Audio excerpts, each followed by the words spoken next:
Bonjour à tous, aujourd'hui dans cette vidéo je vous montre un petit peu le résultat de ces 2 mois et demi d'instruction en famille. Je vous parle d'instruction en famille, ce que je faisais avant, le bilan et ce que je vais mettre en place dorénavant. Je vous montre ça tout de suite.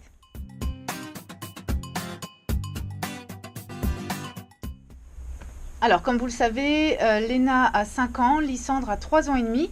Ils étaient l'année dernière dans une école en Bretagne, en maternelle, Léna en moyenne section et Lysandre en petite section.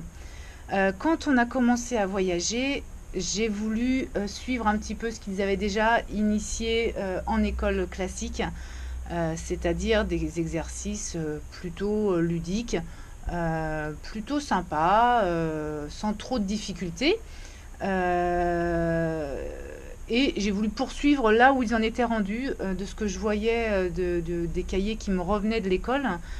Par exemple, je voyais que Léna, elle était rendue au chiffre 7 ou 8, je ne sais plus, je crois que c'est le 7. Et que du coup, je me disais que, a priori, le 1, 2, 3, 4, 5, 6, c'était acquis, et pour les reconnaître, et pour les former. Et voilà, quoi, il fallait que je continue dans cette lancée. Lysandre, vu que c'était sa première année l'année dernière, c'était beaucoup de graphisme en petite section, d'échanges avec les autres camarades. Enfin voilà, c'était plus un côté social qui était intéressant pour lui. Donc quand j'ai commencé, je vous ai montré déjà dans une première vidéo, je faisais des petits exercices. Je vous remontre ça. Pour Lysandre, je faisais des petits exercices comme ça. Reconnaître des 1 par exemple, coller le bon nombre de gommettes. Ça, c'était un petit peu de vocabulaire. Hop, je vais attendre les choses. Ça, c'était recomposer un puzzle. J'ai continué un petit peu avec les gommettes. Après, je me suis dit que c'était peut-être intéressant de commencer aussi les sons. Donc, dans quel mot est-ce qu'il y avait le son A? Donc ça, il l'a plutôt bien fait. Relier encore les bons chiffres pour pouvoir les reconnaître avec le bon nombre de gommettes. Donc bon, il y a eu quelques erreurs, hein, mais bon, voilà, il était en petite section, c'était pas très très grave. Je continuais, bon, j'en ai fait pas mal, hein, il a bien travaillé. Je faisais un petit peu de graphisme, histoire d'essayer de voir s'il y arriverait. Il s'est plutôt bien débrouillé, hein, pour la plupart des choses. Quand il y a des petits pointillés à suivre, ça lui fait travailler ses tracés et ça lui fait reconnaître aussi les deux. Donc pour Lysandre, ça allait. Il est assez scolaire, Lysandre. Pour Léna, c'était quand même plus dur. Là, je lui demandais de reconnaître les chiffres et puis de me les refaire à côté. Je me suis vite rendu compte que pour Léna, elle n'avait pas le niveau que je pensais qu'elle aurait eu. Là, c'était le côté chronologique de la journée, avec le temps qui passe.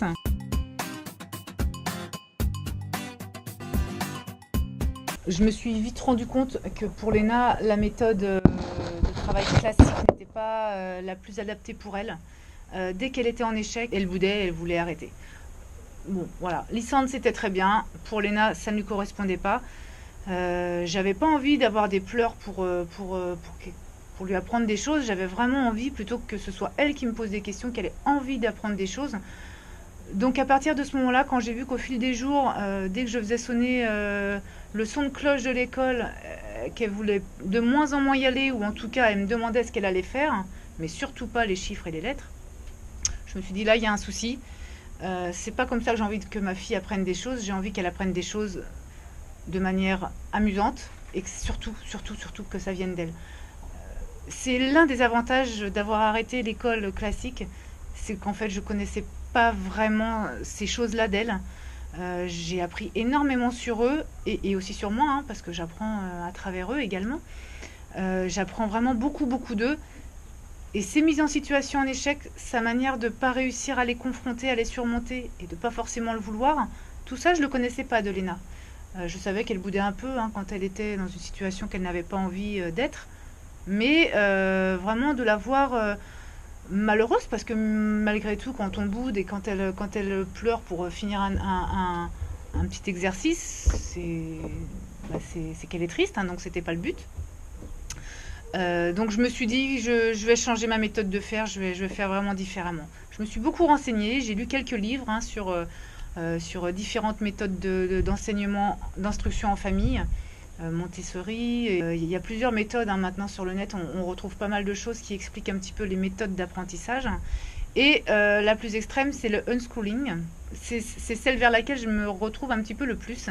En fait, cette méthode consiste à partir des désirs de l'enfant, un petit peu comme Montessori le fait, et ensuite de pouvoir leur apprendre des choses. Donc plutôt que de vouloir absolument leur enseigner les lettres, les chiffres, les sons et tout ça, on attend que ça vienne d'eux parce qu'ils sont présupposés à traverser une phase dans leur vie qui est propice à cet apprentissage.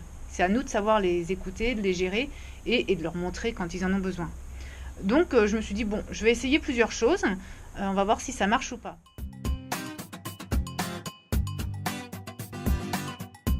Pour Léna, en tout cas, le changement, il est radical. Je vois bien qu'elle apprend des choses sans vraiment que ce soit un apprentissage formel, et au moins ça vient d'elle. Alors, je vais vous montrer plusieurs exemples des choses que j'essaye d'appliquer maintenant au quotidien, et qui sont un petit peu de Montessori, un petit peu des frères Freinet, un petit peu de unschooling, en tout cas qui partent de l'envie de l'enfant, notamment dans le jeu. Bon, je faisais aussi des jeux avant, hein, mais là j'y porte un intérêt un peu plus particulier puisque je sais que ça leur permet d'acquérir des choses aussi, même si le but c'est pas forcément qu'ils acquièrent tout de suite. En tout cas, je passe souvent par le jeu. Quand on joue à la maîtresse, par exemple, on ressort nos petites fiches qu'on avait avant, hein, avec les chiffres, les nombres et les lettres. Et je demande à Léna, par exemple, c'est elle la maîtresse, c'est moi l'enfant. Donc c'est elle qui me dit, bah maman, montre-moi, dis-moi ce que c'est que ça. On joue à la maîtresse comme ça, elle me montre les lettres. Des fois, je me trompe exprès pour voir si elle me corrige ou pas. Dans tous les cas, ça passe par le jeu, ça passe toujours mieux. Et je me rends compte qu'elle apprend beaucoup plus facilement et qu'elle en redemande. Donc c'est plutôt ça le positif. Donc on se sert aussi des publicités. Quand on regarde la pub ensemble, bah, je lui demande déjà, Léna, montre-moi qu'est-ce que tu vois là, à déchiffrer des choses, à repérer les lettres en majuscules. Là par exemple, elle saura me dire que c'est un O et un S. Voilà. Je me sers un petit peu du quotidien finalement pour réussir à lui donner envie d'apprendre et de comprendre. Et surtout, je la mets actrice de ses journées. Par exemple, l'autre jour, on était en train d'attendre Christophe chez le dentiste. On avait 1 heure et demie devant nous à l'attendre. Donc plutôt que de rester dans la salle d'attente et qu'il fasse des bêtises, je me suis dit, bon, allez, on va aller un petit peu à côté. Il y a plein de magasins, il y a plein de choses à faire dans les magasins. Je cherchais en plus un t-shirt pour Léna et un short pour Lysandre. J'ai demandé à Léna à ce qu'elle me cherche les t-shirts qu'elle aime et qui soient avec un prix inférieur à 10. Donc le 1, 2, 3, 4, 5, 6, 7, 8, 9. Voilà. Tous les t-shirts qu'elle me trouvait qui étaient entre 1 et 9 et 1 et 10 euros, elle pouvait me les montrer. Donc déjà rien que ça l'a fait travailler et regarder. Ça ne lui a pas fait faire de bêtises. Elle n'a pas cherché à toucher à tout, à se cacher derrière les habits, à faire du bruit. Voilà, c'était très très bien pour la canaliser aussi. Et pareil pour Lysandre, je lui ai demandé tous les petits shorts que tu me trouves à 4 euros par exemple. Même si c'était pas mon but d'acheter forcément un short à 4 euros. Après j'ai bien pris ce que je voulais moi, mais dans tous les cas, eux, ça les a canalisés pendant une bonne heure facilement. Et ils ont appris aussi à déchiffrer les étiquettes, à regarder quel était le 4. Est-ce que le 4 il est fait de la même manière que quand on joue à la maîtresse? Des fois il y a toujours des manières différentes de faire le 4. Ça les apprend à côtoyer des situations différentes, à voir les différences, à s'adapter, et ils acquièrent et tout en s'amusant. Donc ça c'est super. Donc voilà, aujourd'hui je ne sais pas si je fais du homeschooling, du unschooling, du Montessori, parce que j'en fais aussi parfois des petits ateliers Montessori. Mais en tous les cas, j'essaye vraiment de ne plus avoir d'heures fixes pour les cours. J'ai des amis profs qui doivent se arracher les cheveux de leur tête. Mais je fais plus de classiques avec les cours. Ça ressemble pas à des cours de CNED classiques, j'imagine. C'est beaucoup moins scolaire que ça l'a été au début. Mais parce que je voulais vraiment aussi faire en fonction d'eux. J'aurais eu 2 Lysandre. J'aurais pu continuer parce que finalement ça me prenait pas longtemps. Et puis voilà, Lysandre il apprend plus facilement, il est plus curieux, il me pose des questions. Maintenant, j'ai Léna aussi, donc je vais pas faire un cours spécifique pour Lysandre et un cours spécifique pour Léna. Maintenant, je leur dis voilà, entre telle heure et telle heure, par exemple, maman, elle a envie de savoir ce que vous avez envie d'apprendre. Qu'est-ce que vous aimeriez connaître? Alors, Lysandre, le premier qui est le plus curieux, il va me dire, ben moi je veux voir les dinosaures. Donc on a montré un documentaire sur les dinosaures, on a parlé un petit peu de l'époque des dinosaures, on leur a expliqué pourquoi ça n'existait pas, avec des mots simples, hein. Après, on a essayé de colorier un dinosaure, faire ensemble. Voilà, ils étaient contents, ils ont mis de la couleur à leur dessin, ils ont appris des choses, voilà. Après, bon, bah voilà, ça s'enchaîne. Il a demandé pourquoi est-ce que je lui disais qu'il n'y avait pas d'hommes, pas de chats, pas de chiens à l'époque des dinosaures. Lysandre, il se pose la question, pourquoi est-ce qu'il n'y avait pas d'hommes à cette époque-là? Voilà, encore une fois, j'ai envie que ça vienne d'eux.